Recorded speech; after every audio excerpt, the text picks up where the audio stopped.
All right, good morning, everyone. I'm going to start us out with just a few housekeeping items. I'm Molly Cook from the Illinois Center for Specialized Professional Support, and I'm here today to help with the technology end of things.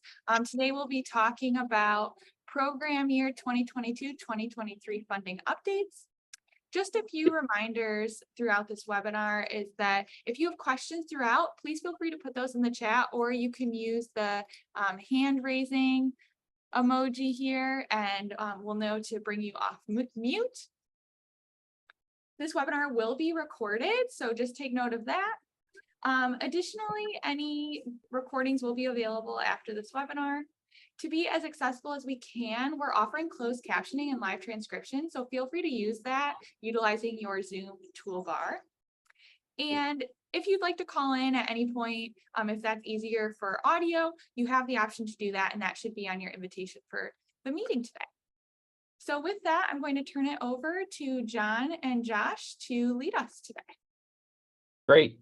Thanks, Molly. I appreciate your help in facilitating the webinar. And also note that the slides will be provided at the end of this. We'll send out the slides and the link where the recording is available.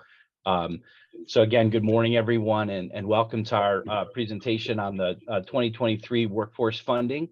With again a special emphasis, of course, around the WIOA Title 1B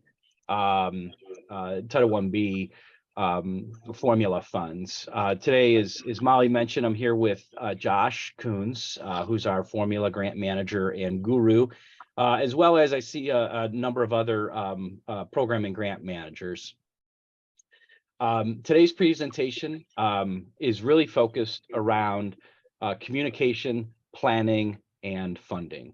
So I want to say kind of at the outset of this webinar that there are a number of important issues that are still a bit unknown at this time, but it is our goal to provide you with the latest information regarding the funding resources as you start planning with your local board members, your public officials, and of course your staff teams. The presentation is broken up into several different sections, and we'll try to pause in between each of the sections to respond to your questions and comments and any concerns that you may have. I will also say that it is anticipated that there'll be additional meetings that will go into more detail or with more in-depth information about the funding opportunities that we're going to highlight at the end of the presentation today. And I am getting just a little feedback, and Molly, I don't know if you could, let me see if I can. Yeah, I can go ahead and mute. Okay, yeah, we were just getting, I think, so hopefully if anybody has audio issues, just kind of raise your hand or put a note in the chat, and we'll try to make sure you can hear all the information. So again, just want to stress that we absolutely welcome your feedback during this webinar, as well as after, right? As the information is processed, as you review the funding notices, we want to get your feedback and have this as a dialogue, and know that there's a great wealth of expertise and experience from the field, and want your feedback through this session as well as outside. So without further ado, we will jump into the agenda, which first off, we're going to just kind of touch base on where we're at with 2022 formula funds. I want to highlight this important 2022/23 funding opportunity with the 1E funds, rapid response statewide funds. We're going to, Josh is going to walk us through the 2023 Title 1B allocations, and that, for your awareness, that notice did go out yesterday afternoon. So we're going to walk through that. We're going to talk about some new formula funding opportunities around apprenticeship expansion and make a pitch for your area and your teams to consider this as part of a refocus or a important element within your business services teams. We're going to talk about just briefly about the trade program and some of those challenges that program is going through. And then, as I kind of mentioned, we're going to walk through some other funding opportunities that we're hoping that this can set the stage for your planning efforts, right? So you can consider not only your formula funds, your 1E rapid response, but some of these other opportunities that will be coming down the pipe here in the next actually in the next 1 to 6 or 9 months, right? So so many opportunities will be coming down, and just important to put all of this in the context of planning not only for program year 2023, but also beyond into 2024 as we go through the state, regional, and local planning process. So just as far as the 2022 updates, I know that many of you were on the a meeting on Monday with some of the Title I team leads around the program year 2022 expenditures and obligations. And again, I want to emphasize at this point, DCO has not requested waiver authority from the state workforce board that would waive that 80% requirement. That is something that we did over the last 2 years, and there were a couple of local areas that came in for that request. So it's again of critical importance that areas that are behind in their obligations, that you establish a plan to meet that 80%, because if you don't, there is a strong probability that you will be reallotted those funds, and those funds would get redistributed to other local workforce areas. So it is something that has not occurred in very many years. It is something that the state does not want to have to do. But again, it is something to focus on immediately if you have issues. In reviewing the last fund utilization report, we did certainly note that there are at least a half a dozen local areas that I would consider in a danger zone as it relates to their obligations, not only with youth, but primarily with dislocated worker. And I understand, we understand some of the challenges around utilizing those dislocated worker funds in the current environment. But again, the time to immediately review your expenditure and obligation plans is now, and to start implementing those now. So if your area is planning to have a transfer between the dislocated worker and the adult funds, which is very common at this point, given there seems to be a bit of a significant increase in adult customers and needs for adult customers. Bottom line, the time is to act now. And if you are in need of a modification to transfer dislocated worker to adult, please reach out to Josh and to your regional manager as soon as possible. Do it this week. So we know that, this is coming. As many of you know, we are rounding the corner, or we already have rounded the corner to the end of the state fiscal year. And there's many deadlines that, are in place.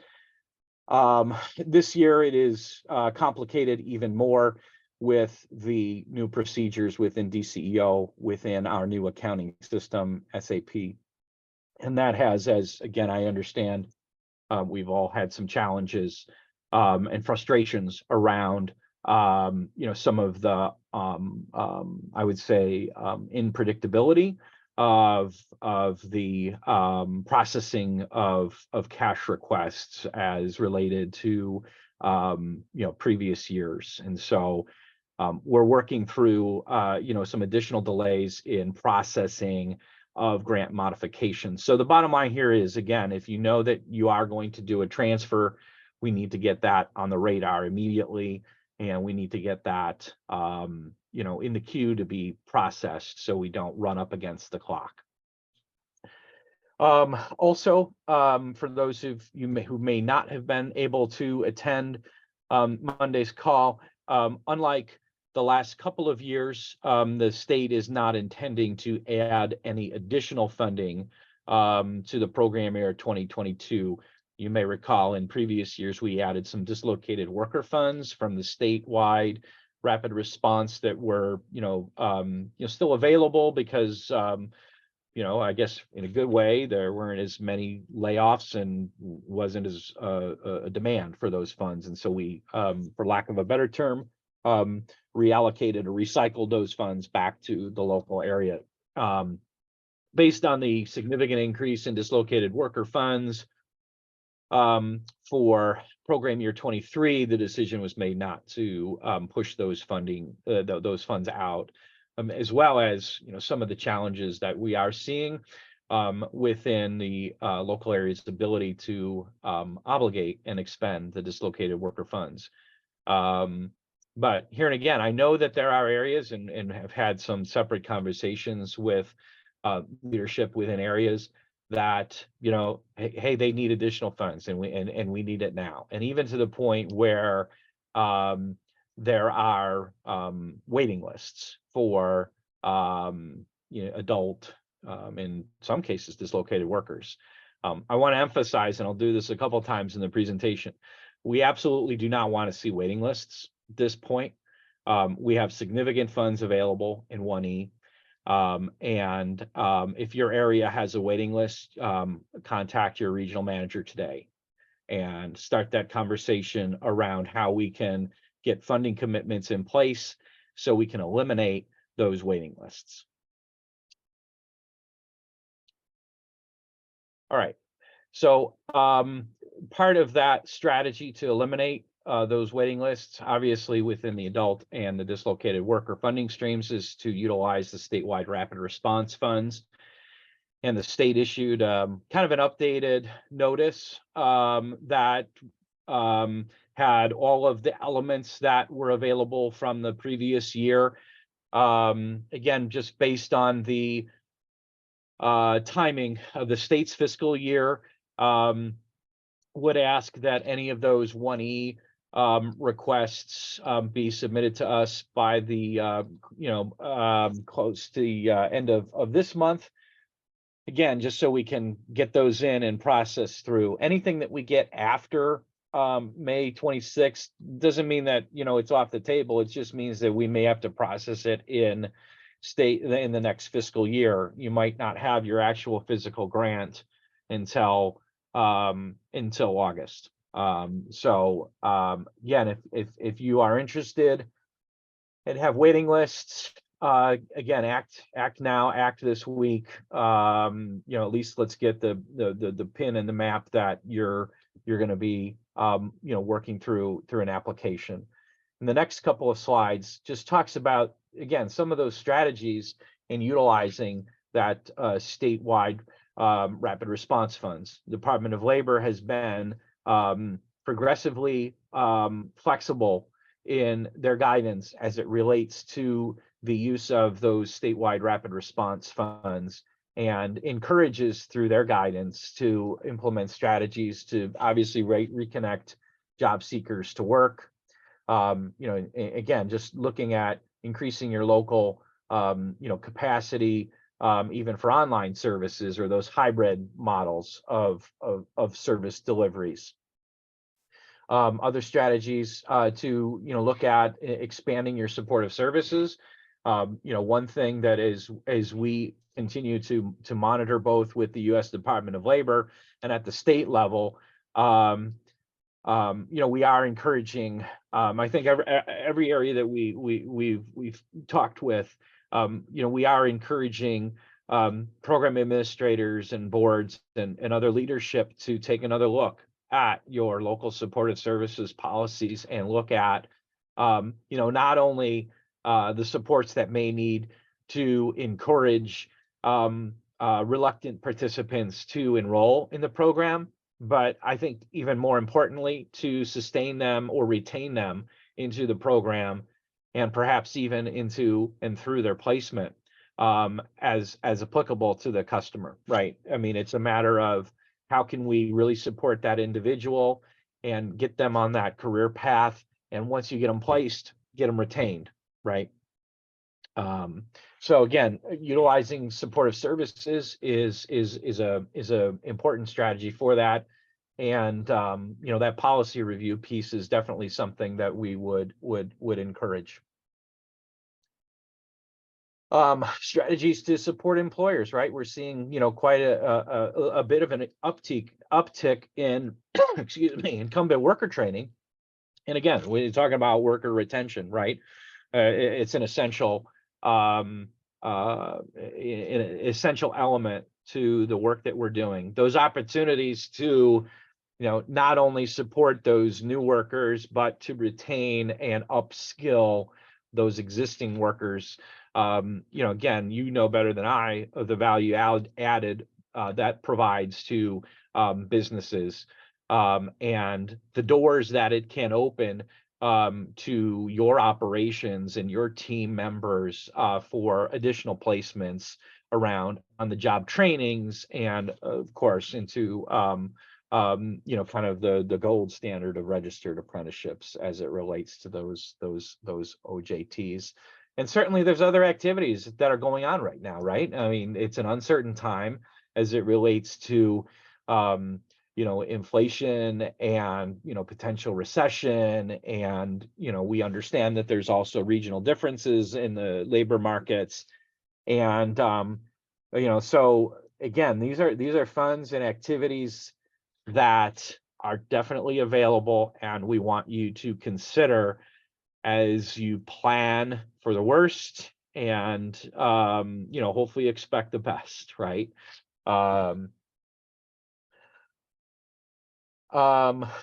So this is pretty straightforward. Again, it's just to reiterate that May 26th is really a targeted date if you're interested in getting a project going right away. But if you have an idea and you want to bounce it off your regional manager, absolutely encourage you to do that now.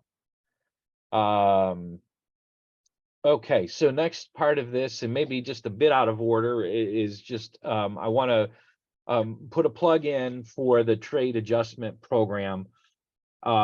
Is many or most of you know, the trade program, as it's known, is the TAA component, trade adjustment assistance, on the training and the case management side.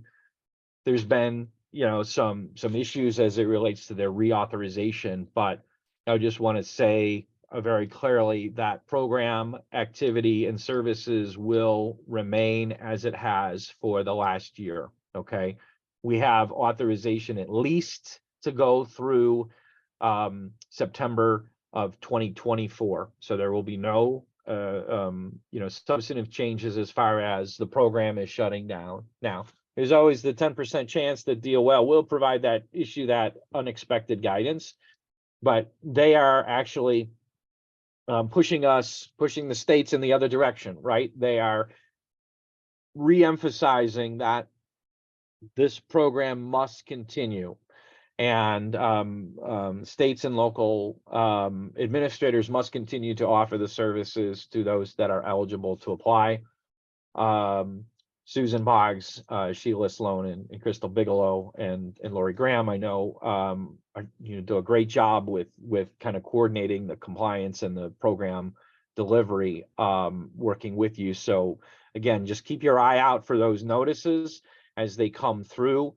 We're definitely advocating more flexibility with this funding, and we're hopeful that we will get some clarity around reauthorization that will lead to like a longer term kind of a longer term vision of what the trade program will provide and how we could potentially tap in to the trade funding resources for some of these other industry support activities that are currently, underfunded. An area of emphasis that Department of Labor has requested that we discuss with local administrators is the need to essentially pull out all stops in the outreach for customers who, could potentially benefit from the services as they are eligible. And so again, we're looking at, expanded, extended outreach efforts, and would just encourage you to connect with our trade team on any of that, or if you have other thoughts and ideas around how to, fully utilize those trade funds, definitely are interested in that feedback as well. All right, so this kind of is the first section break. I'll pause there and see if there are any questions. And thank you, Susan. I see your I see your note in the chat there, and invite you, if you want to say anything additional to the group, please go ahead.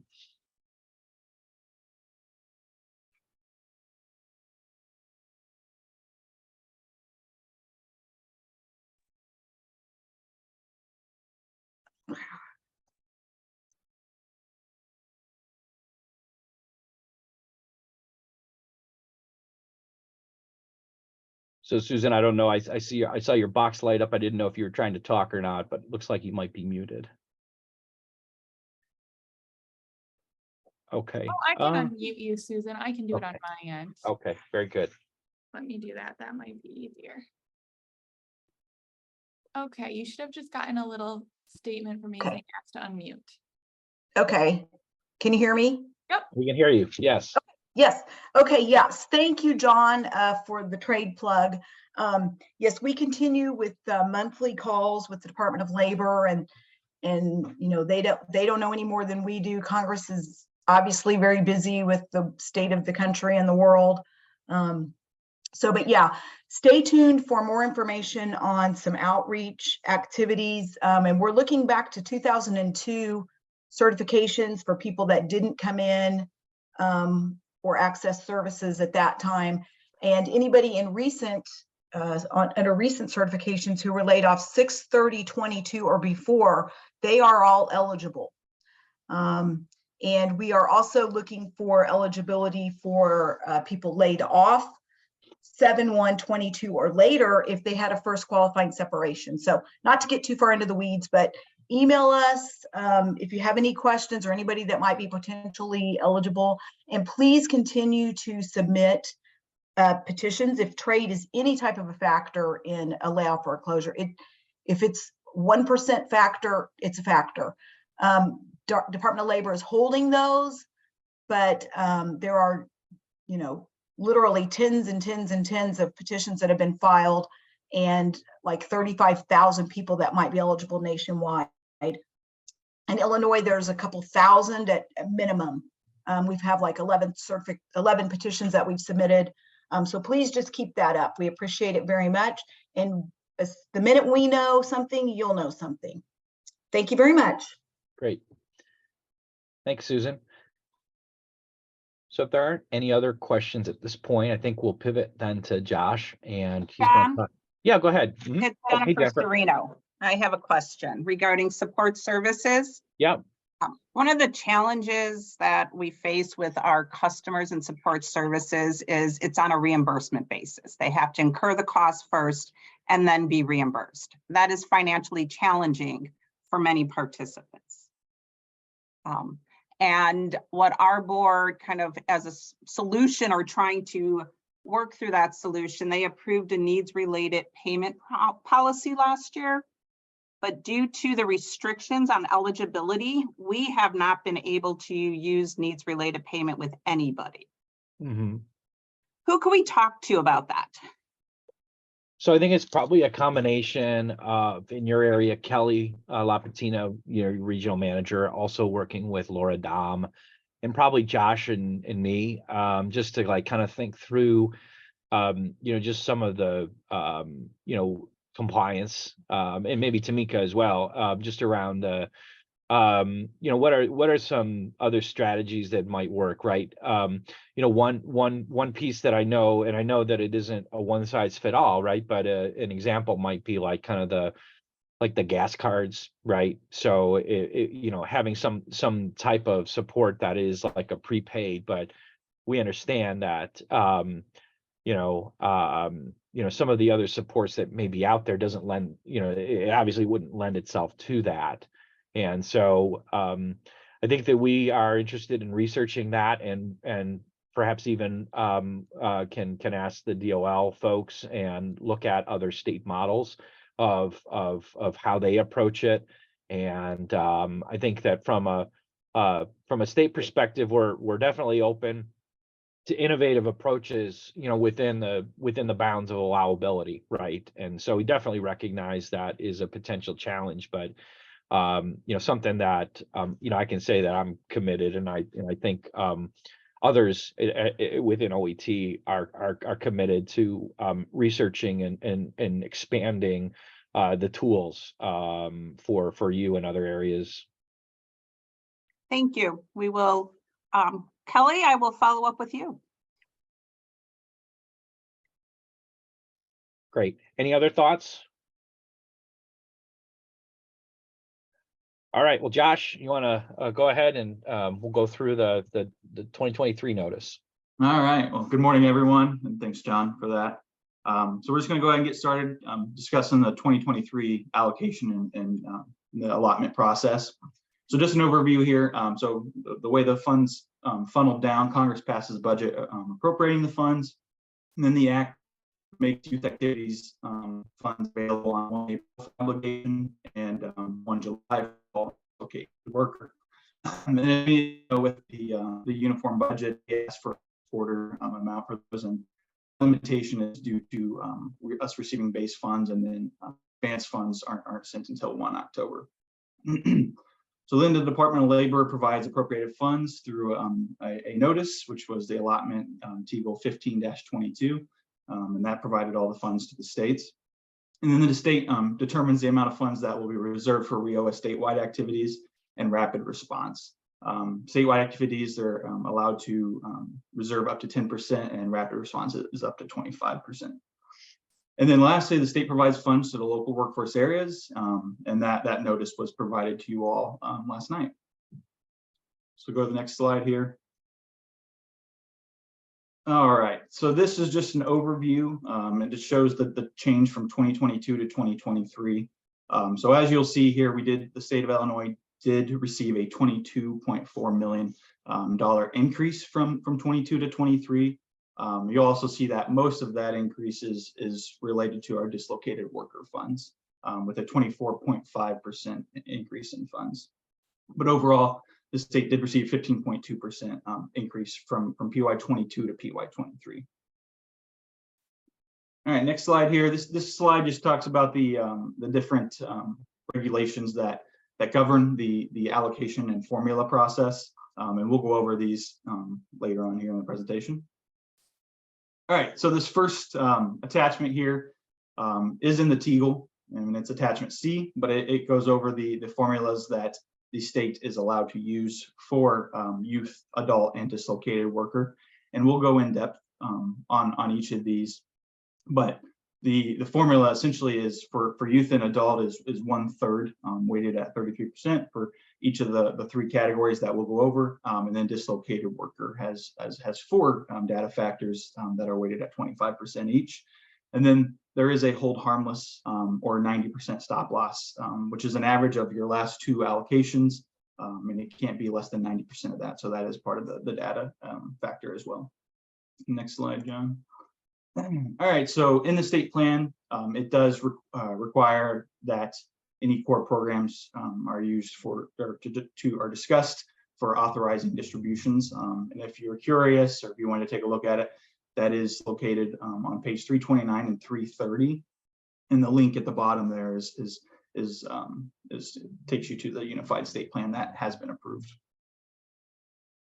All right, so next slide here. This slide is just talking about the youth and adult sub-state allocations. So there are two methods that are allowed per the act. The formula allocation and the discretionary allocation, and the state of Illinois has approved and uses the formula allocation. So that goes into the three data factors of areas of substantial unemployment, which is ASU on your screen there, which is weighted at 1/3, and then excess unemployment is also rated at 1/3, and then disadvantaged adult and youth. And that's for your adult and youth formulas. So this is just a brief paragraph here that just talks about it, but youth funds, according to the section listed there, does not intend to distribute WIOA youth program funds to local areas based on the youth discretionary allocation contained. So utilizing the additional factors contained would be, in our estimation, undermining of the governor and the IWID policies. And then that same thing there with the adult program that's there. So we'll go to the next slide here. All right, so this just talks about areas of substantial unemployment and the excess number of unemployed. So these are two of the factors that are used in the adult and youth allocation. So I'll read this here just so you all can understand it. But area of substantial unemployment means any area that is of sufficient size and scope to sustain a program of workforce investment activities carried under this subtitle and that has an average rate of unemployment of 6.5% for the most recent 12 months. And then the excess number means used with respect to the excess number of unemployed individuals within a local area. The higher number of 4.5% of civilian labor force, or the excess of, or an excess, or the number of unemployed individuals in excess of 4.5% in areas of substantial unemployment. And we do receive those data factors from IDES, and they use the methodology that's prescribed there below. Next slide, John. And the last data factor that we use is the ACS, disadvantaged adult and youth. So the definitions of disadvantaged adult and youth are listed there. And the data source that we use is the American Community Survey. It is a 5-year survey. They actually released a new one this year. So last year we were using 2011 to 2015, and this year they did update that to 2016 to 2020 for adult and youth. All right, so this next slide is talking about the dislocated worker allocation. So like I said, there's 4 data factors and each weighed at 25%.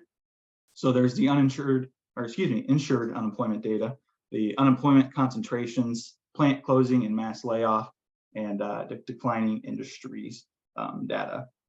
So there are 2 factors that the state of Illinois does not bring any weight to, and those are approved in the state plan. All right, so the first data factor here is insured unemployment data. So like I said, all this data is brought to us from IDES around the January to March timeframe, right before the TEBA was announced. I'm plugging in all this data into our formula allocation, and it spits out the state shares for each LWIA. So and the data that we receive is for the most recently completed calendar year for uninsured unemployment data, and then for unemployment concentrations, it's the most recent completed program year. Next slide. So the third data set that we use is related to declining industries. So for each workforce area, employment by the 3-digit NAICS code, or the North American Industry Classification System, is determined for the first calendar year, which is obviously, or first calendar year quarter, which is January through March, of the 2 most recent years for which data is available. And then the last data factor here is the long-term unemployment data. So IDS data for the number of UI claimants who were unemployed 15 or more weeks during the most recent calendar year is used for that. And then the two data factors that we do not use are the plant closing and mass layoff data, and the farmer and rancher economic hardship. And like I said, that's due to a lack of data sources for sufficient geographic detail. And then this slide here, this is just showing a breakdown of the last 4 years of the WIOA funds that we've received. So you'll see, as we all felt, there was a dip in funding for the local area for PY22, and about $11 million less than kind of what the average local funding was. But you'll see that number has increased for the state. So the local funding is up by 11 million, but that doesn't necessarily mean that each local area will receive an increase, as you may see from the notice that came out yesterday.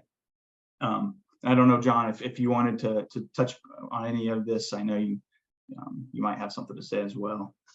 Yeah, for sure. I mean, and I know that it's frustrating, right, to see like, oh, okay, well, we had a state at a $22 million increase, and the locals, we basically, the state, put in, 11 million of that at the statewide activity level, and 11 million of that to the local Title I-B, allocations. And to say, okay, well, we saw, $11 million increase, how come my numbers are basically flat, or I know in at least in one case where they went down, right? And it's because of relative share. And so just like our number dipped in program year 23, the significant reason for that decrease was because of this dislocated worker, right? That dip there is, a small decrease in the youth and adult.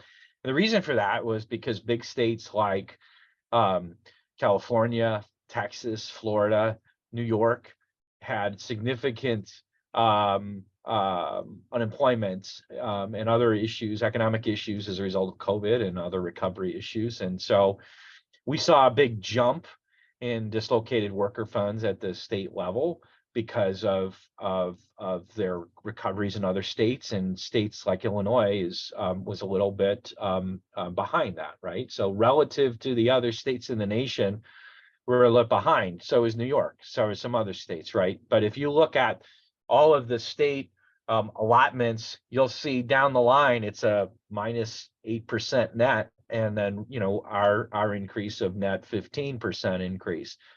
So I say that just as context to explain, relative share when big states have an increase in need, little smaller states and the medium-sized states share the impact, or their funding gets cut. So just like the nation, the state has a significant WIA 7 Cook County that has a significant impact on the relative share and the bottom line funding allocations of local areas. So generally speaking, local area 7 saw like a 1.6% increase in some of the funding streams. That has an impact, right? So, overall, if the state, if the local level increase in adult fund is 3.6%, and the youth increase is around 3%, and LWIA 7 has an increase of 1.6, that takes more than half, which again, the funds, it's that relative share effect. So we definitely recognize that. And one of the purposes of this webinar today and having the conversation is to point out some of the flexibilities and some of the strategies that your areas might consider as you plan for next year and beyond, right? So obviously, as part of the funding notice, and I think we'll actually probably get into some of this into the next section. But I think we're going to offer some strategies to help increase funding in all three of the funding streams. They may not all be as part of the formula awards, but through 1E and other statewide grants, we're looking to provide you at least some additional options there. So, Josh, I don't know if you have anything else you want to talk about as it relates to kind of relative share. Yeah, the one thing that I'll add is that I do have access to send you all a pretty much your relative share of all those data factors and the amount of money that's weighted for each of those for all three of the funding streams. A couple of OEs asked for it last year. So if that's something you're interested in, I can send that to you all. Just reach out to me. And then the last thing I'll add is many years there's OEs that ask for a breakdown from county to county for those that are multiple counties. I will be sending that out to each OEA this year. That way you don't have to request that. Just give me a couple of days to get that going since we just finalized the allotment. But other than that, that's all I have. Right. And I should also say, and I don't mean to pick on one area, Cook County especially. I know, again, they have the largest LWIA, second largest in the nation. And again, it just shows that when there is increased needs in some of our more urban areas, it's going to impact others throughout the state. And again, looking at how we can provide some other opportunities, and we'll definitely get to those as we go through the funding notice.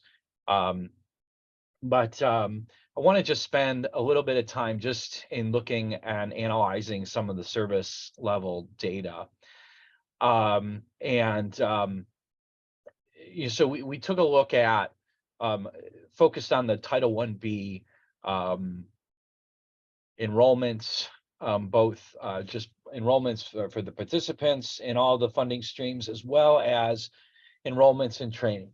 And I know that over the last 3 years plus, there has been a significant amount of funding that local areas have done a good job of fully utilizing.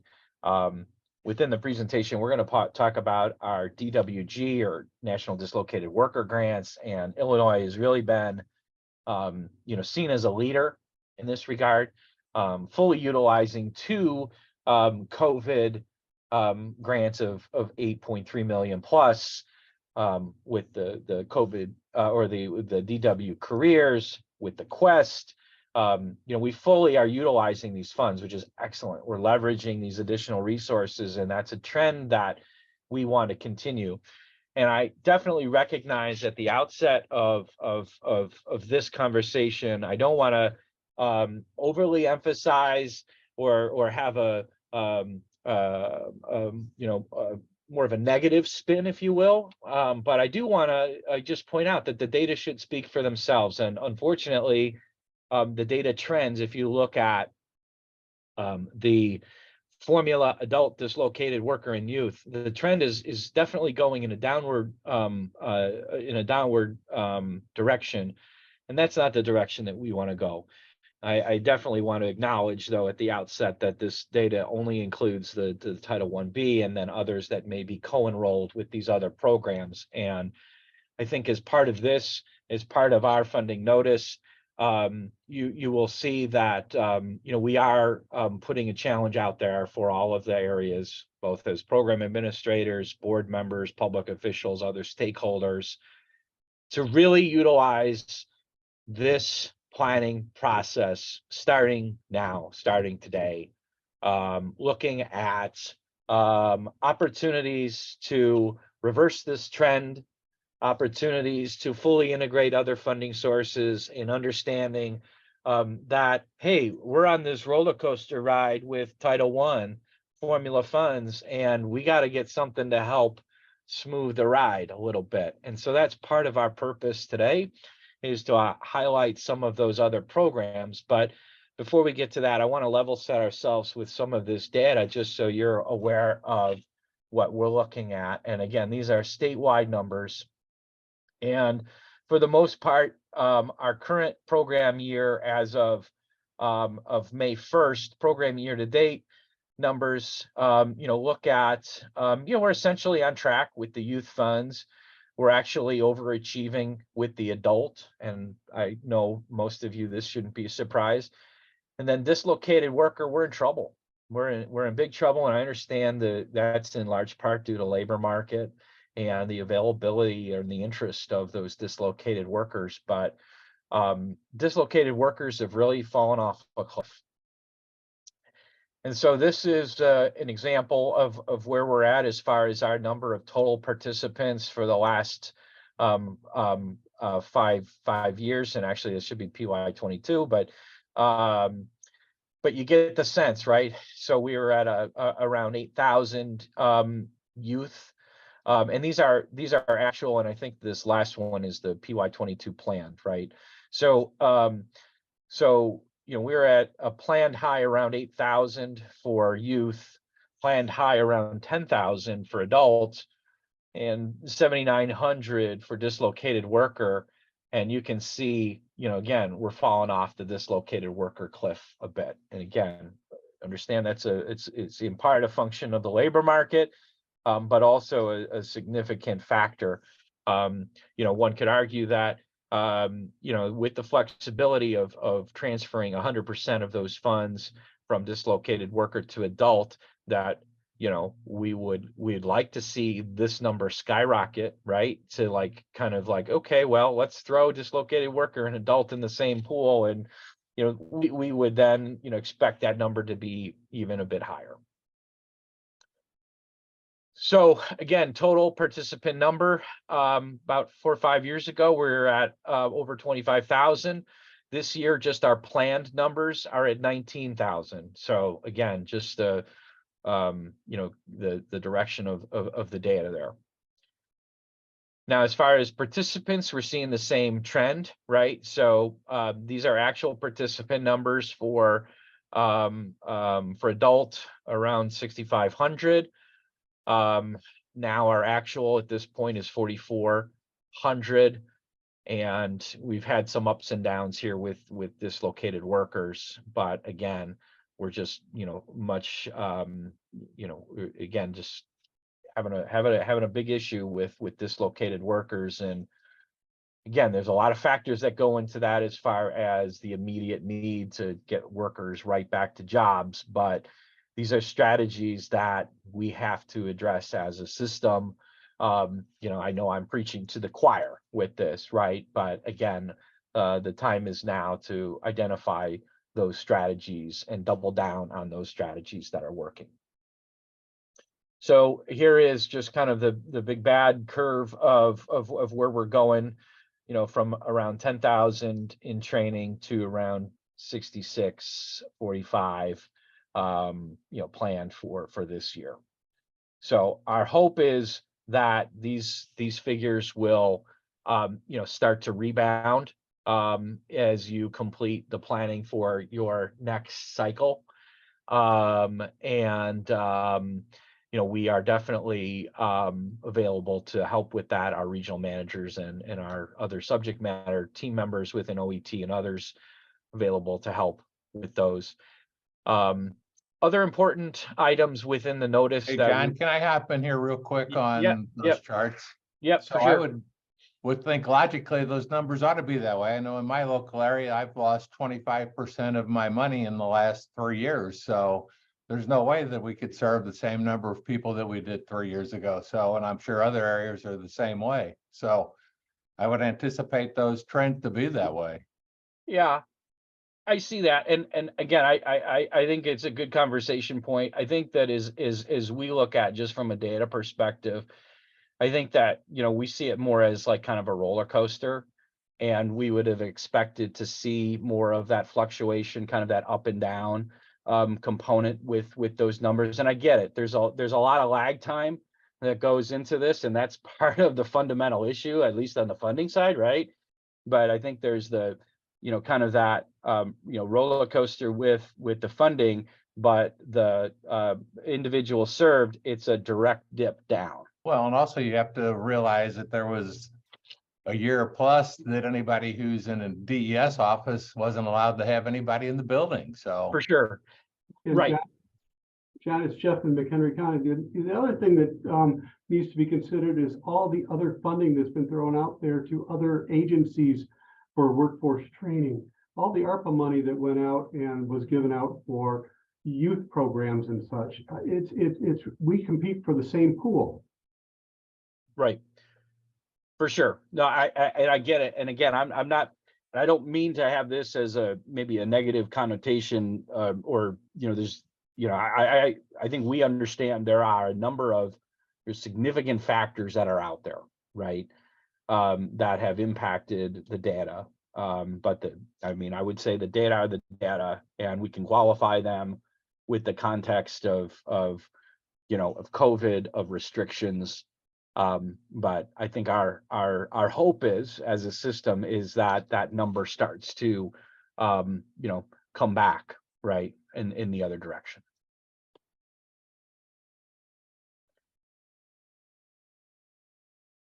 Okay, just some other comments around the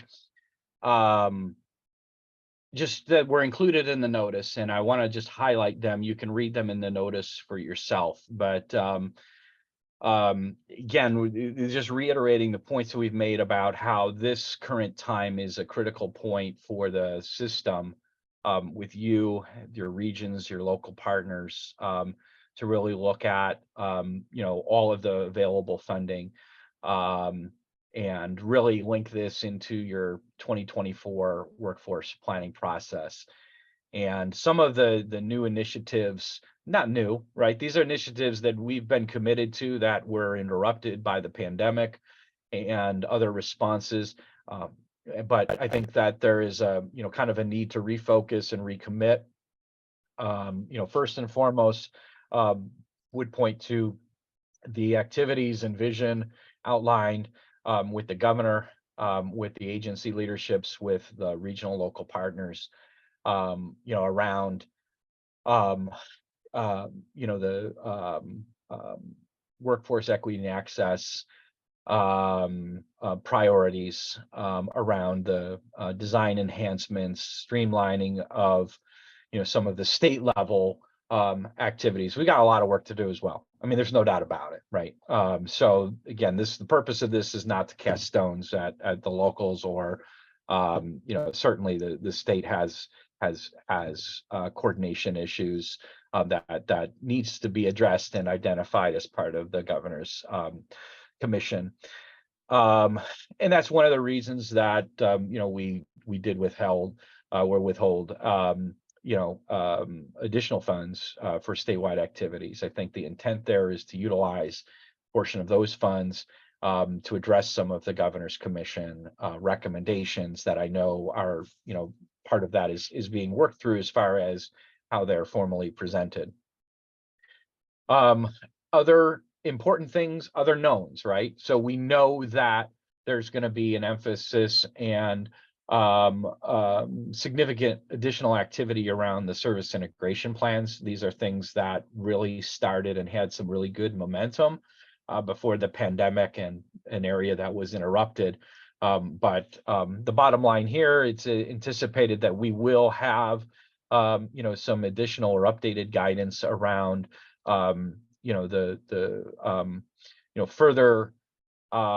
further assessments and updates to your integrated service plans, again, as part of the 2024 planning process.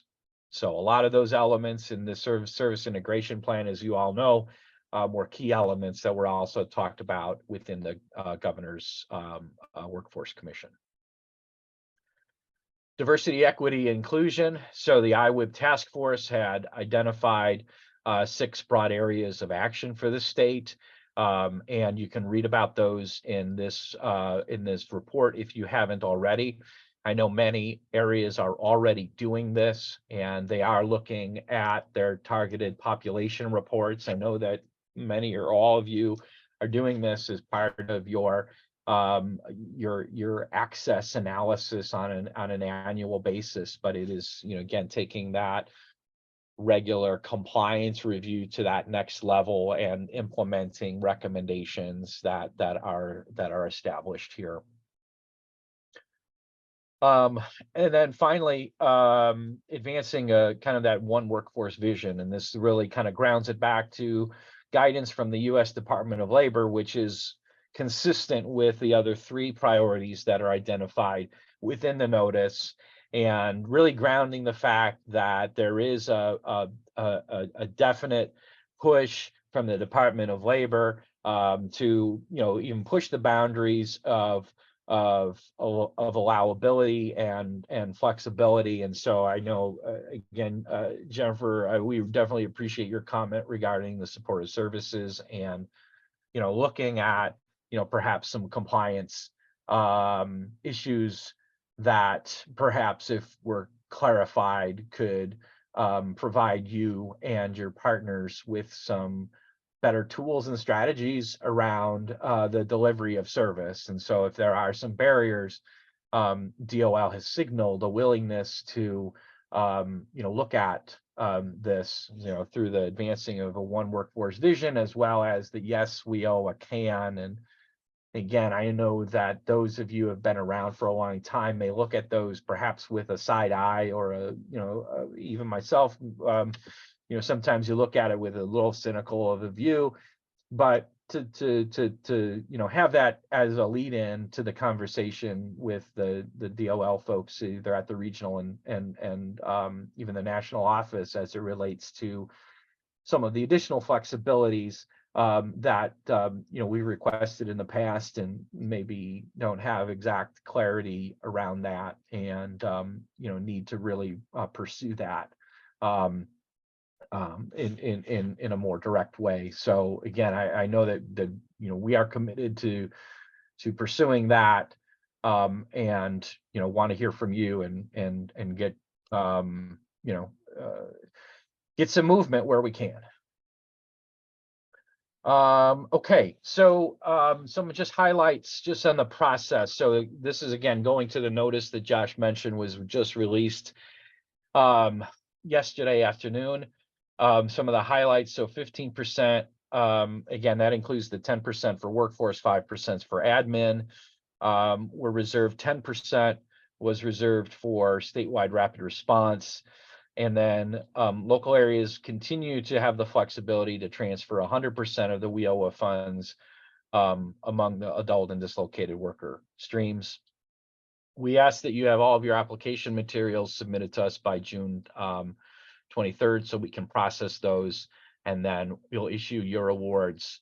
We're going to try is get those issued as quickly as possible in the summer, but most likely the awards would come at the earliest late July, early August. Want to point out one piece of information, and this is a potentially a big change, and this is more for your fiscal administration side. Tucked within the US DOL funding notice in attachment 4 was the provision that's outlined up top. And it talks about how the ETA, Employment Training Administration, has determined that it is necessary to decouple programs that were previously awarded under a single grant and execute them as individual award as part of their effort to improve data quality. Prior to 2023, the annual allotments were provided in 3 separate, you know, they were separated, but they were under one federal award. Starting in 2023, they are now going to be issued in 3 separate awards. So DCO is working to understand the impact of this requirement. This could have a significant impact on how we award Title I-B grants. The worst case scenario would be that we would have to shift to also award 3 formula awards: adult, dislocated worker, and youth. we are doing our best to identify alternative strategies for this. We went back and forth a bit this week, whether or not to issue our current funding notice because of the uncertainty around this issue. We're in touch with the US DOL as well as our fiscal, our CFO and our office to identify an alternative approach. It was our initial, we had an initial plan where this was going to operate as we have already, as we have always operated. We have identified a potentially, it's not a potential, it is a significant issue around how the cash requests are made against the federal awards, and our current system limits within GRS around the cash requests of a combined grant.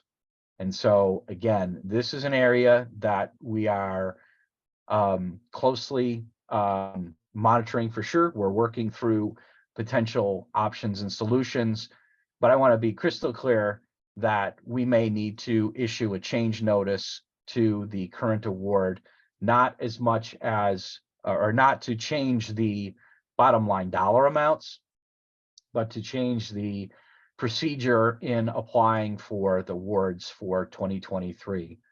And so we thought it more important to provide you with the planning information as far as your 2023 allotment, and continue to work through this other issue as it relates to the issuance of one grant, as we always have, or the issuance of 3 grants, which is a seismic shift in the way that we have operated.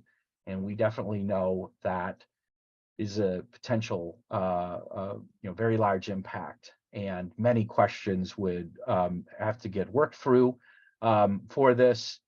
And so anticipate that this is just the start of that discussion if it goes down in this way.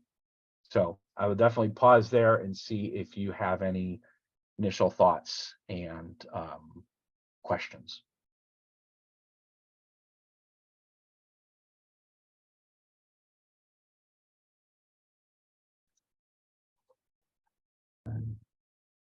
So this is Peggy in LWA too. So that means we'd have what, 3 different admin accounts too with those grants if they came through separately?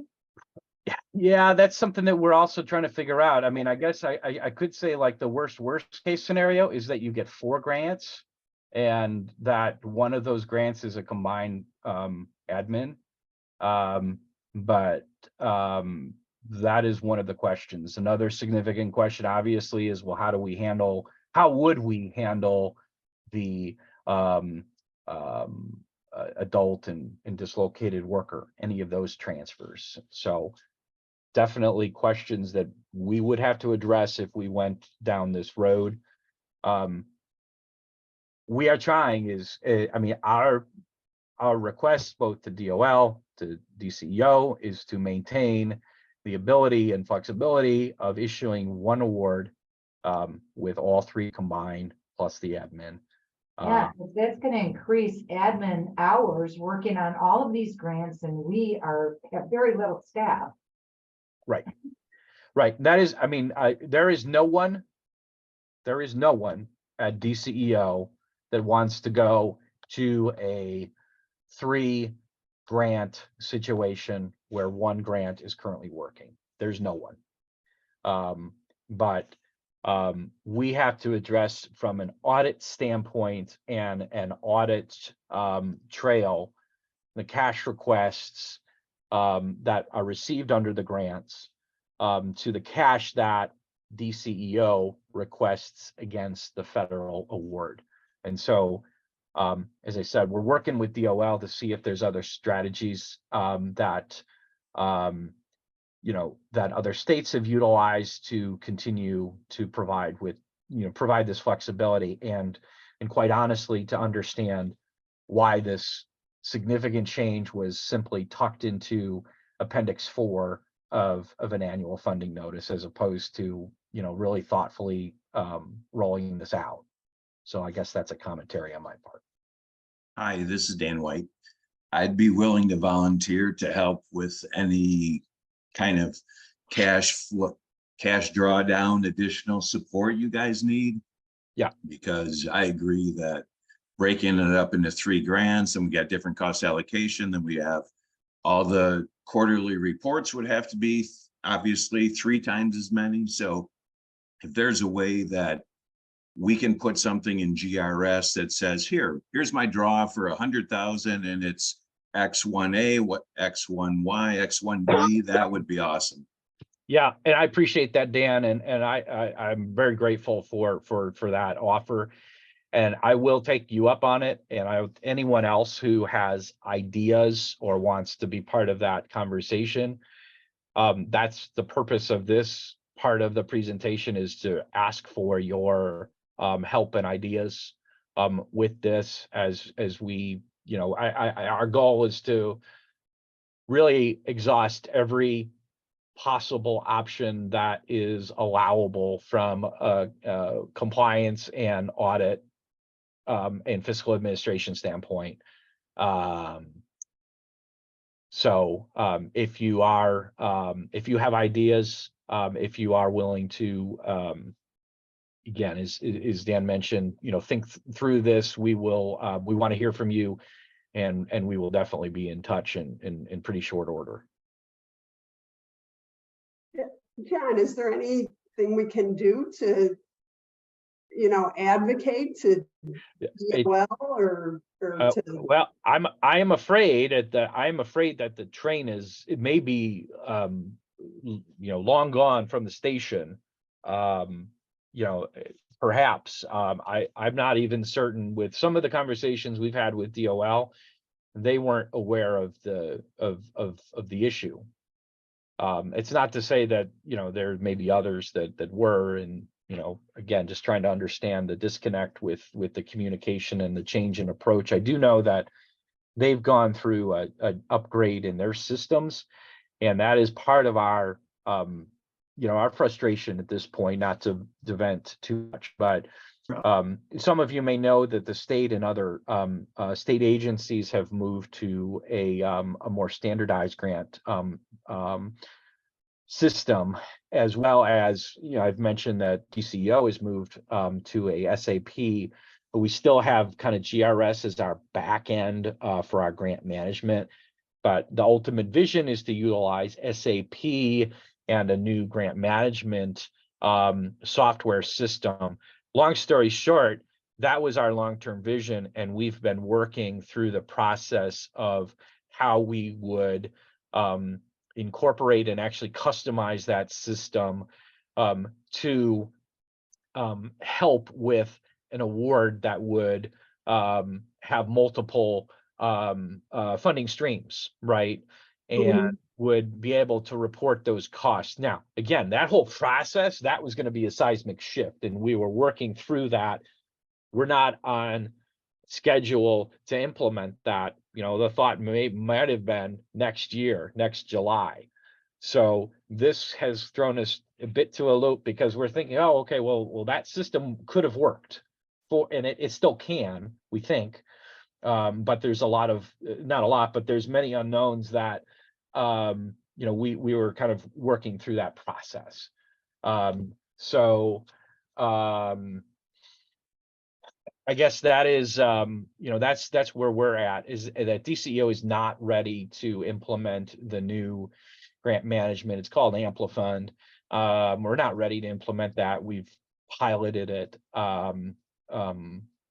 for one opportunity, and perhaps next year. So that would be another approach, is to see, hey, if we can get kind of a, you know, if there is a transition flexibility, you know, we definitely are interested in any of those approaches. And again, I don't want to dwell on this too much, but I don't want to emphasize that this could be a major impact on all of us, both at your level, our level. And any ideas, think those through, connect with Josh and I, and then we'll kind of go from there. And we'll most likely have follow-up conversations specifically on this side of the process. Okay. So I do want to keep us going, and if you have other thoughts, we can have a additional conversation maybe at the end. But I want to make sure we get through the rest of the slide deck here, which is really focused around some of the other funding opportunities, and really put a pitch in for you to consider these opportunities as you make those plans. So the first opportunity is around apprenticeship expansion, and this is support to expand registered apprenticeship activity, and the state has applied for a $1.3 million what they're calling a formula grant to support apprenticeship activities. In Illinois' application to USDOL, we are focusing our efforts on apprenticeship navigator roles, and really looking for the local workforce innovative business services teams to really refocus some of their efforts around this work. I know in the past that the state has had, kind of a competitive NOFO out there for intermediaries that, kind of run, apprenticeship programs, more focused on the job seekers and the training components. And that we've also had these apprenticeship navigators that were really more business services focused. And some of those projects, actually many of those navigator grants, have been administered by local workforce areas. And I think that based on the data that we've seen, that is the most appropriate direction for this, especially because, 1.3 million is not a huge pool of funds, especially as it relates to operating, kind of participant serving apprenticeship programs.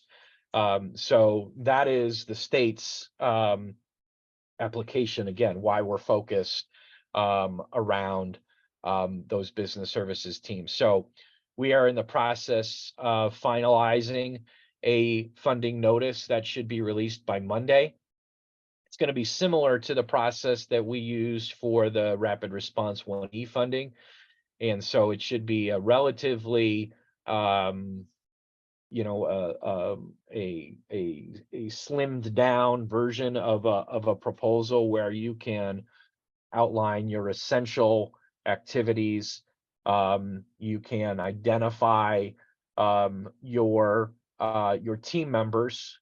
And I want to just speak one word about your team members as it relates to the apprenticeship or this funding, is that we really are looking for that integrated business service team, not just a Title I.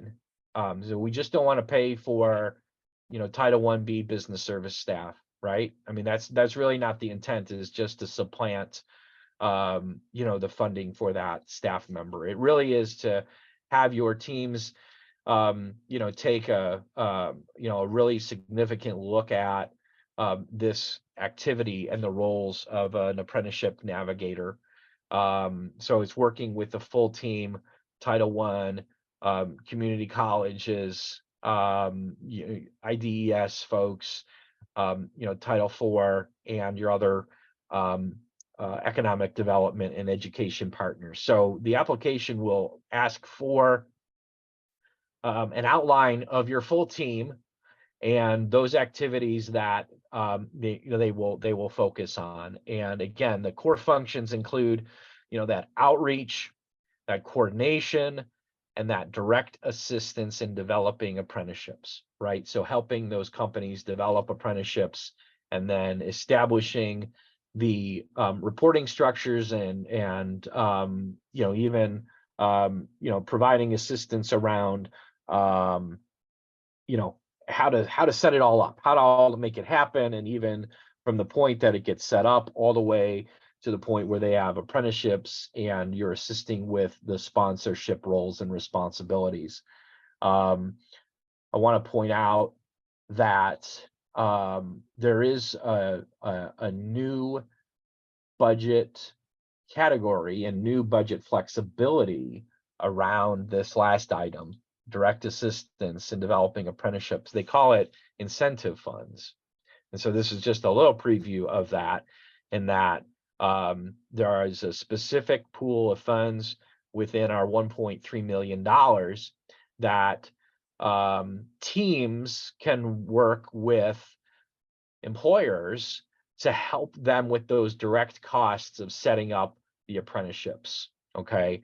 And so this whole opportunity is going to be discussed in more detail.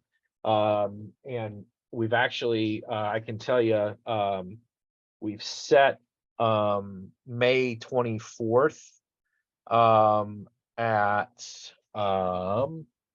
I'll put the exact date in the chat, but May 24th, we are looking to set up a full and complete webinar that will talk about this apprenticeship expansion funding opportunity.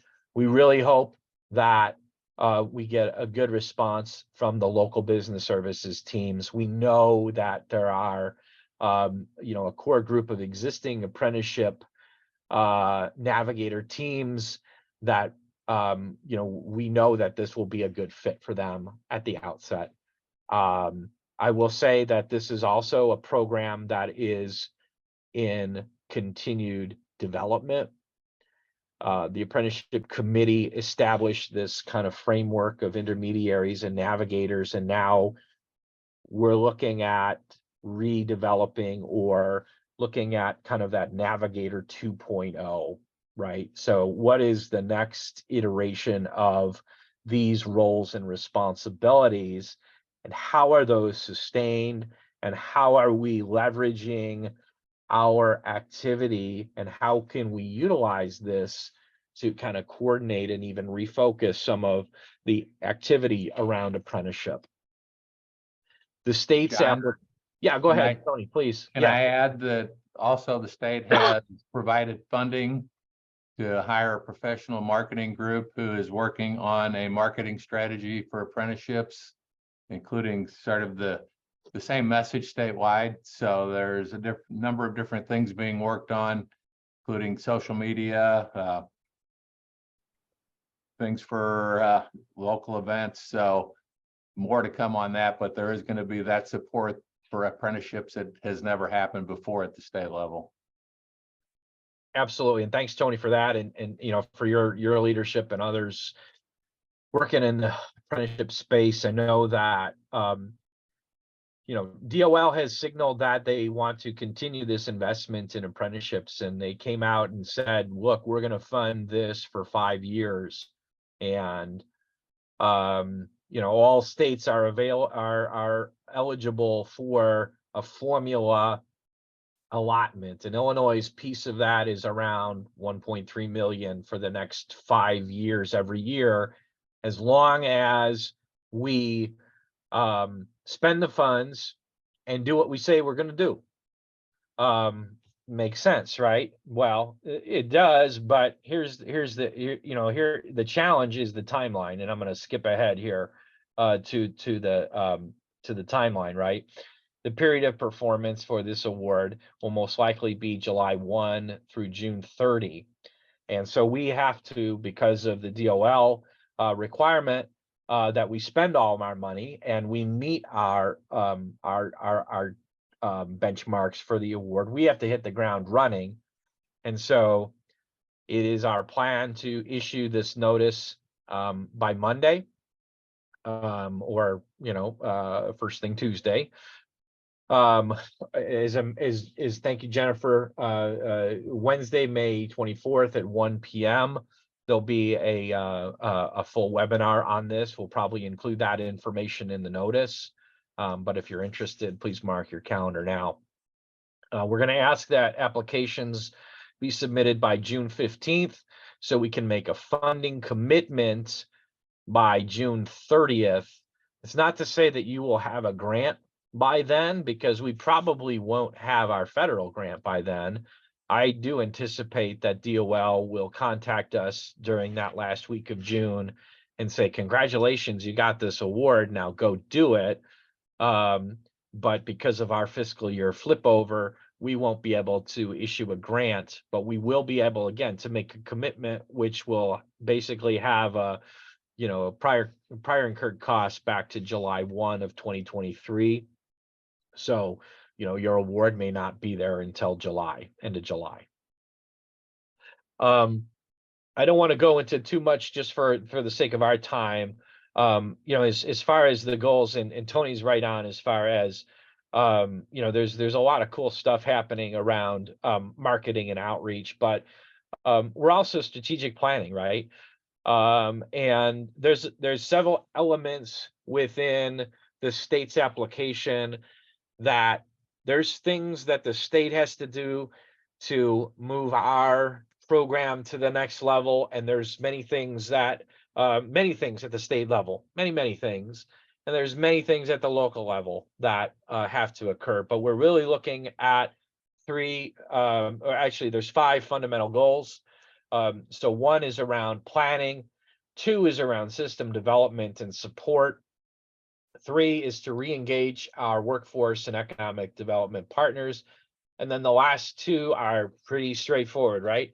How are we going to help companies, and how are we going to help job seekers around this? And so within the notice, there'll be much more detail as far as suggested activities at a local level, and then suggested activities at a state level. So if you are interested and engaged, there's opportunities on both tracks of the train, right? At the local level, look at the opportunity and encourage you to apply.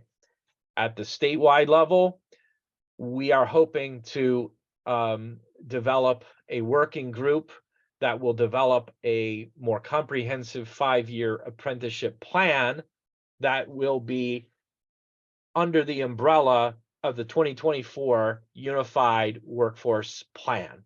So this 5-year apprenticeship plan is a requirement of DOL to get the funds, and we want to thoughtfully put this together. We were required to put an initial plan together as part of our application, which is done, but it's important to refine the activities and these goals to make sure that they make sense and that everybody is in alignment at both the state and the local level. Again, not only for Title I,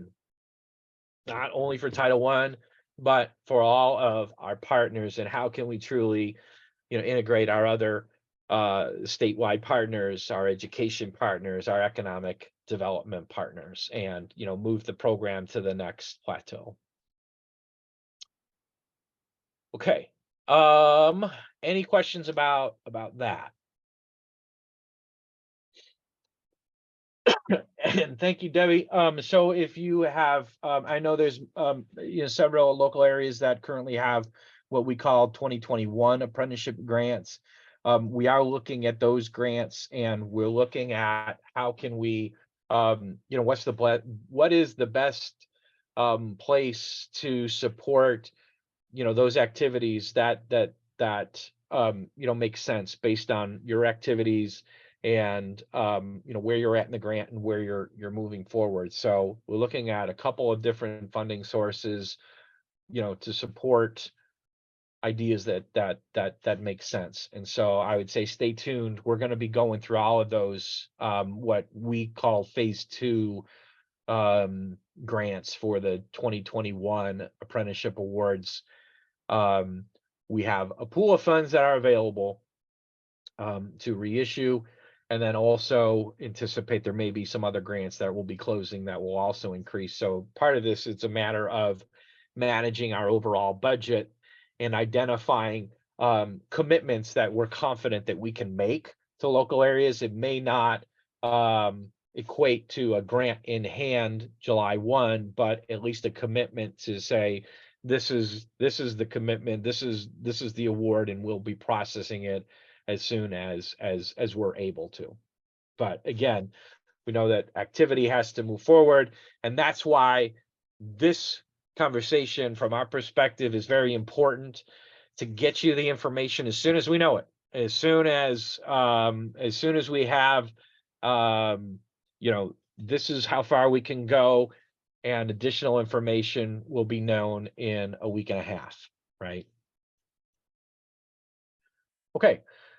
Other funding opportunities I'm just going to touch on, and you're probably aware of most of these, but I want to make some additional plugs, and I know there's other grant program managers, so please continue to chime in on the chat. And if you also, when we get to a pause, if you want to add to anything that I'm missing, please do that. So here's that listing of other what I would say competitive or semi-competitive applications. So the first is the Youth Career Pathway Program. We haven't issued a funding opportunity in a little while, a couple years for this, but this is something that is on the short list here. This is an opportunity, again, focusing grants that are primarily for youth with barriers, right? And looking for that integration, that service integration, right? And really focused on sustainable career pathways. We're looking to support 3 to 5 million in projects, generally that 350 to 500K. It's not a hard cap, but that's what we're looking at right now. And again, we'd be looking at a 2-year project. And this is an opportunity for those that saw even a small dip in their youth funds to support that on a longer term basis, right? To support that funding stream. So again, understand that you'd have to develop a plan, but the opportunity is there right now to start thinking through that process and what that and what that local program might look like.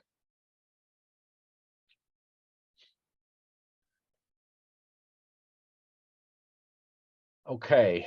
Okay. So again, coming in June, the program team is going to have a number of webinars to help the system, prepare for this. So here's a number of, webinars, technical assistance conversations that will be happening. And much more information will be provided throughout. Another opportunity that will be released is the JTED, or the Job Training Economic Development Program. You're probably aware there was a first round of funding that went out for $20 million, 44 organizations. Those projects are ongoing. Some of those projects may be expanded, and we may recycle a portion of that $20 million based on the activities and the successes. We are working right now, Tammy Stone and Lisa Jones and the team are working to develop the next funding notice. And again, this is ARPA or Recovery Act funds. And so the eligibility around the JTED program could be, or not could be, it definitely is more flexible than the WIOA. And I should have noted that the Youth Career Pathways, that is utilizing state WIOA statewide dollars. And so those youth eligibility requirements are a part of that program. The WIOA requirements are not subject, or the JTED is not subject to the WIOA eligibility requirements. Of course, you have the ARPA. They are, COVID recovery funds. So there are, still ultimately federal dollars. You have to meet all of the those requirements, but they're not as stringent as the WIOA funds. And I know that there's some awesome examples out there where local areas are leveraging these JTED funds and saying, all right, well, I might have a WIOA participant, but maybe that, and they have these needs, and WIOA can't pay for this component or can't serve this individual, but JTED could. And so again, utilizing multiple funding streams that have different eligibility could be part of your game plan in the next year or two and beyond. And I think JTED is an opportunity for that. Would point out that we are projecting at this moment the second round would go for $15 million, and then and that could be to both youth or adults. And then an additional 5 million would be focused on the Home Illinois initiative that is more focused on stable housing for individual workers. And so more information to come on that, most likely in the fall, early fall, we hope. If you have any initial questions on that, definitely connect with Tammy Stone. Okay, so Climate and Equitable Jobs Act funding. This is I mean, you've heard this many times if you're a local area and you've been on these conversations. We could have a whole session on the CEJA opportunities, but wanted to lay out just like this significant investment, right, as far as annual funding. And you know, so one specific area that we want to emphasize is the Job Workforce Hub program that NOFA will be coming through you know, soon, within the next quarter. Pre-apprenticeship program that NOFO has already hit the street, and the barrier reduction program, we anticipate utilizing part of those funds, you know, throughout the other CEJA programs. And so there is a lot of additional information that is posted on the DCEO website, and I would encourage you to bookmark that and just keep an eye out for what's happening with CEJA. And you know, we also have within DCEO many new team members from CEJA, and expect you know, some additional updates individually as those new team members come on and start to you know, introduce themselves to your areas and your team members. But then also we'll have some additional more formal presentations that will certainly talk to the funding opportunities. And we strongly encourage areas to consider you know, the Clean Jobs Workforce Hub Network program as that comes out, and considering that, working with your partners, or at a very minimum to be engaged as one of those partners within those initiatives. All right, we're coming to the home stretch. Another program that several of you, several of the areas are engaged with is it's called a Partners for Reentry in Workforce Development. This is an earmark grant from the U.S. Department of Labor, the $10 million award to work through strategies on supporting individuals in federal correction facilities, and working through their transition centers, and working with the current workers while they're in the correctional facilities, and then as they transition out.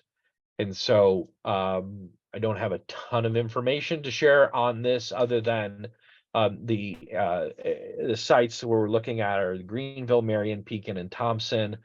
And that, not only those physical correction facilities, but also the communities in which these individuals, the current inmates may return to as they, go through the transition and the release process. So more information to come there. Another new opportunity in these slides, and I know, I think I saw Jill Meskey on the line here. And Jill and Tammy and the team do a great job with the DWG's dislocated worker grants. And DOL just issued last week a new funding opportunity, which is, I would characterize it as a bit of an add-on. It's kind of what they call the Quest Part 2. And we currently have a pretty significant Quest grant. I think there's 8 local areas that are involved with that. And the emphasis of this DWG is very similar to our current award. Again, assisting addressing the inequities that were really highlighted and exacerbated under the COVID, and continuing efforts to invest in communities that need it the most, right? That's the bottom line. And I know that we've got a lot of areas that are doing great work with this already, but we wanted to throw this information in as a question to you all, not to necessarily be answered today, but we are looking over the next 2 weeks to see if there is an interest and kind of a demand for additional funds and services. We know that an advantage of these funds, just like the other state funds, is the eligibility factors are a bit more flexible, especially with the definition of who can be served. So with that regard, we just did not want to say, oh, we already have a multi-million-dollar Quest grant, we should take a pass at this. We didn't want to make that decision without having a conversation with you all and identifying if there was an increased demand for those services. So again, comprehensive employment and training services. There is an optional component about disaster relief or the temporary jobs piece that, again, we don't see as much of that activity in our current Quest, but it could be optional. Understand the complications around all of that, put that aside. There is also a very strong emphasis around supportive services, business engagement, and outreach to those underserved communities. It is part of, again, it's DOL, DWG funds, so they're included in that performance.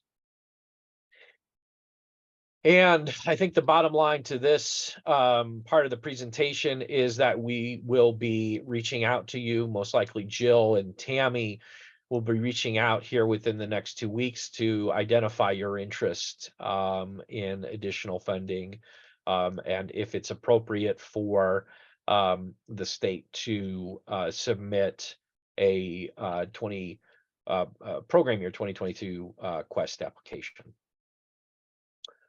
So that is the end of the slide deck. I appreciate your patience and interest in all of this. I do know there may be some other questions in the chat, but have about 20 minutes here for your questions, reactions, comments, or other feedback.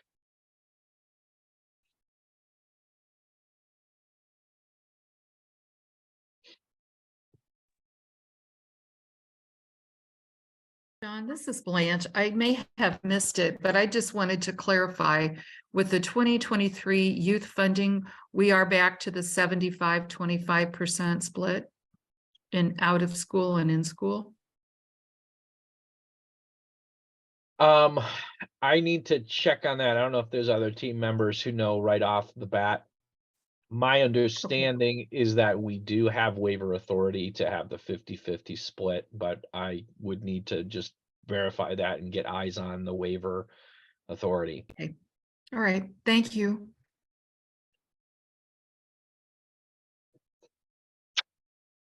It looks like we just got a question, well, actually a couple questions in the chat. So one that just came in is, when will the PY3 grants be received by the local areas this year? Is it anticipated we will receive them in September? So I hope that it's not that late, but again, I think this year, we know that, some of them fell that long. Josh, I don't know if you want to speak to, you know, kind of our process and, you know, any estimates that we have based on kind of the known realities of within SAP and our grant processing capabilities. Yeah, the only thing that I'll say is, so just speaking with accounting and with rollover and whatnot, I would anticipate it would probably be about, I believe, mid-August. There was a little extra delay last year, but I think it would be about mid-August when we would be able to start rolling some of those out.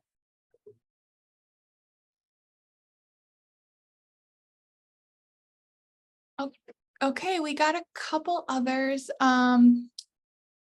Going back to the allocations, could you briefly cover the criteria used in determining the first quarter allocation? Yeah, I think that is determined by the U.S. Department of Labor. Part of, and we can definitely provide, you know, some more detail. Actually, the U.S. DOL funding notice provides a pretty good explanation of what's known as the base and advance funds. And I'm just kind of vamping so I can pull that up just as an example here. So just give me another second. But basically, US DOL dictates what that percentage is. So here it is.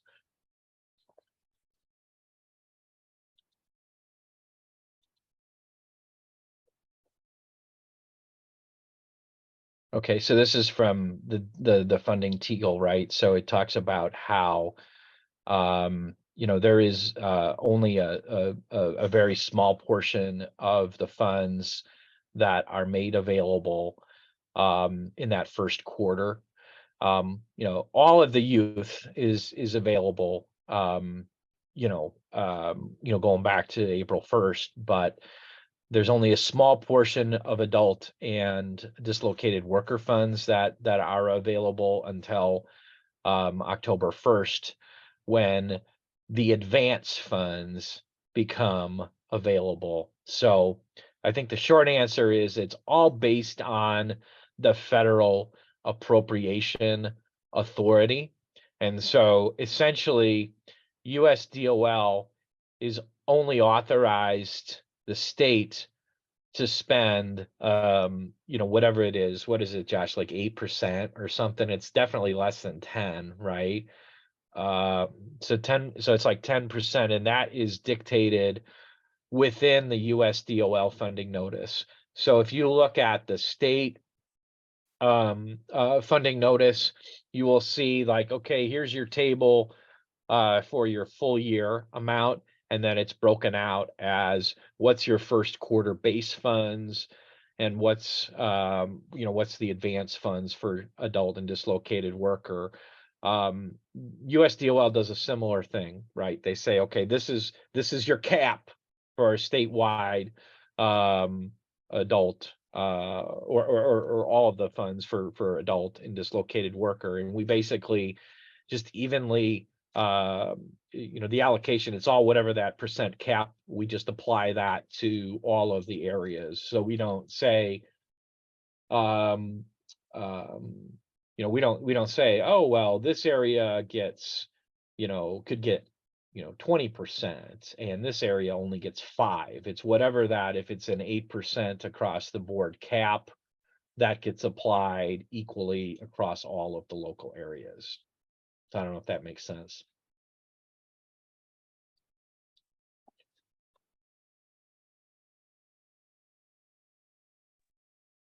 Okay, and I'm looking in the chat and I don't see anything. Let's see here. New that has popped up in the first few minutes, but if someone has asked a question in the chat, I'm trying to keep track of what's answered and what's not. But if someone has asked a question that hasn't been answered, just feel free to raise your hand or post it in the chat again.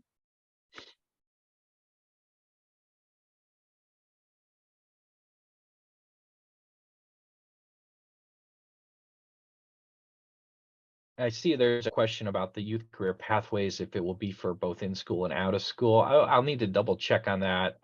It will most definitely be clarified when the notice goes out. I would encourage you to connect with Tammy Stone and Tara Scott with that question.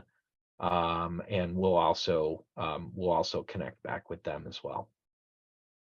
Do you want me to put Tammy's email in the Yeah, chat? that'd be great. Thank you.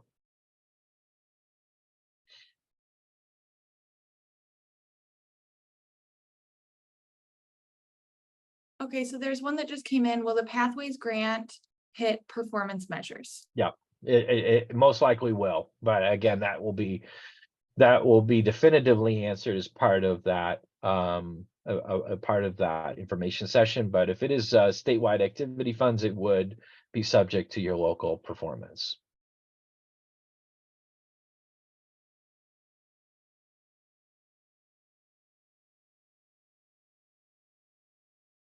Okay. Any other questions, comments?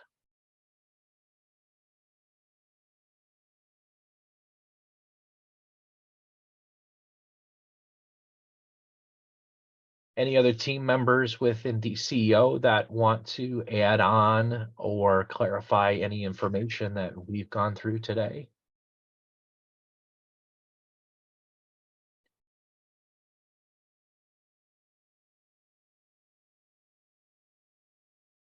Oh, there was Debbie just put in the chat that there was a question earlier about incentive funding and not sure if that was answered. I remember reading that. So let me go up to read the full question. Yeah. And while you're doing that, I'm assuming that the question is related to the WIOA performance bonus, whatever they should call it, the performance bonus awards. And that is something that is being considered again as part of the statewide activities for the next year. Those discussions are ongoing. I don't have a commitment one way or the other on that at this point.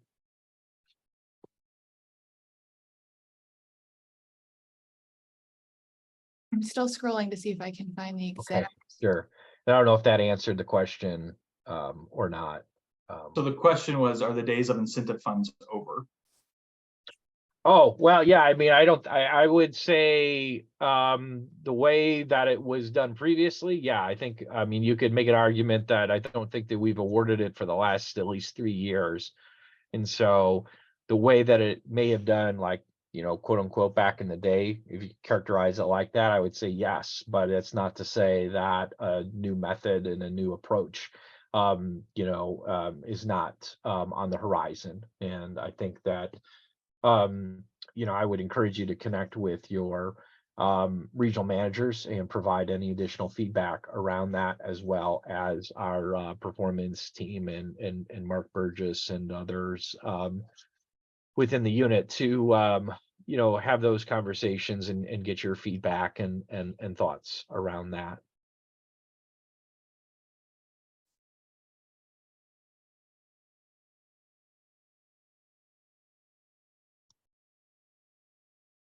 Okay.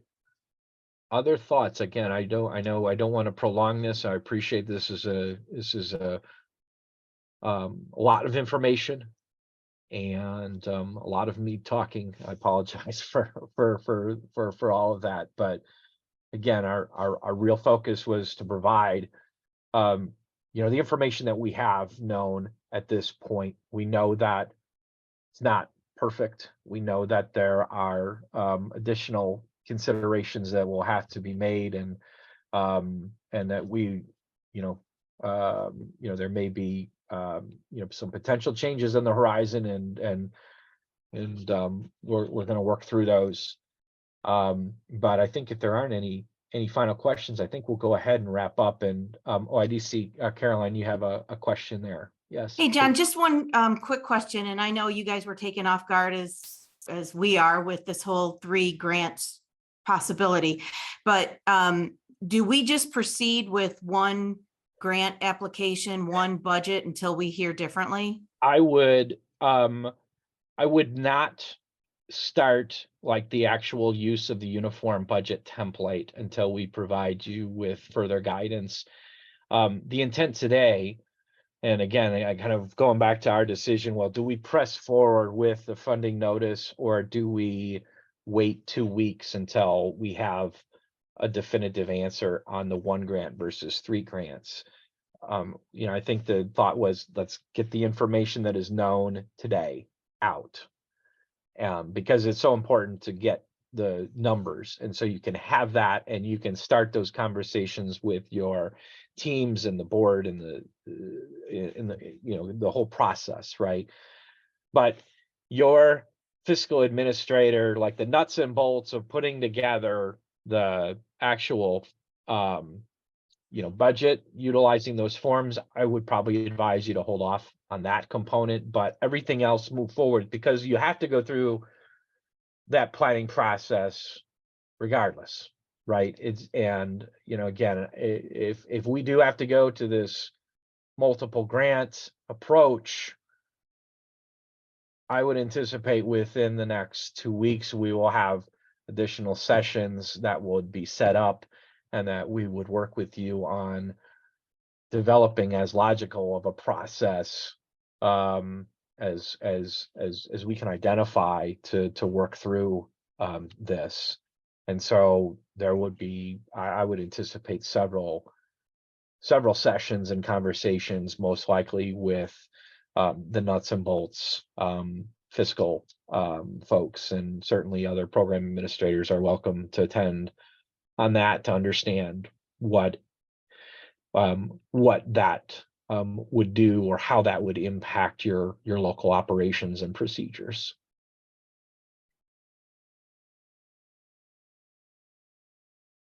Thank you. Thank you.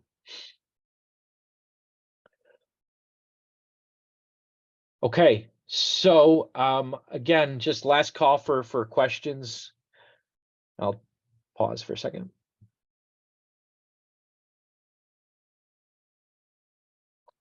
All right, so again, this is if you if something comes up, or if as you share this information with your team members, please feel free to reach out to us. Definitely your regional managers, myself and Josh on the grants and administration side. And any thoughts around that cash request conundrum?